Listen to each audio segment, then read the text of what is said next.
Mahad MIDC हद्दीमध्ये आकस्मिक मृत्यूच्या घटना वारंवार घडत आहेत। यामध्ये वेगवेगळ्या पद्धतीने मृत्यू होत असून दारूच्या अतिव्यसनामुळे मृत्यूच्या घटना अधिक आहेत। बिरवाडी विभागातील प्राथमिक आरोग्य केंद्र शेजारी एका इसमाचा दारूच्या नशेत पडून मृत्यू झाल्याची घटना नुकतीच घडली आहे।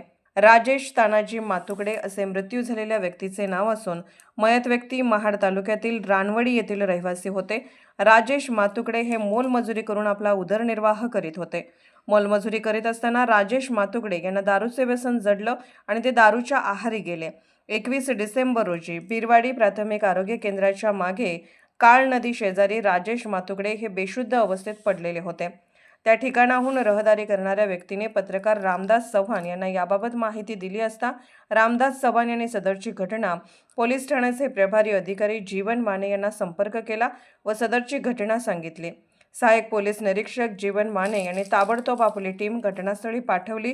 बेशुद्ध अवस्थेमध्ये पडलेल्या राजेश मातुकडे यांना बिरवाडी प्राथमिक आरोग्य केंद्र येथे नेले असता डॉक्टरांनी तपासून त्यांना मृत घोषित केले।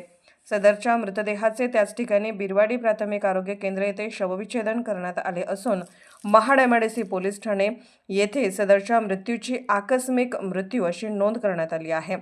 महाड एमआयडीसी पोलीस ठाण्याचे सहाय्यक पोलीस निरीक्षक जीवन माने यांच्या मार्गदर्शनाखाली पोलीस हवालदार राहुल मोहिते व आशिष नटे या घटनेचा अधिक तपास करत आहेत। जागृत महाराष्ट्र न्यूज, रामदास चव्हाण, महाड, रायगड।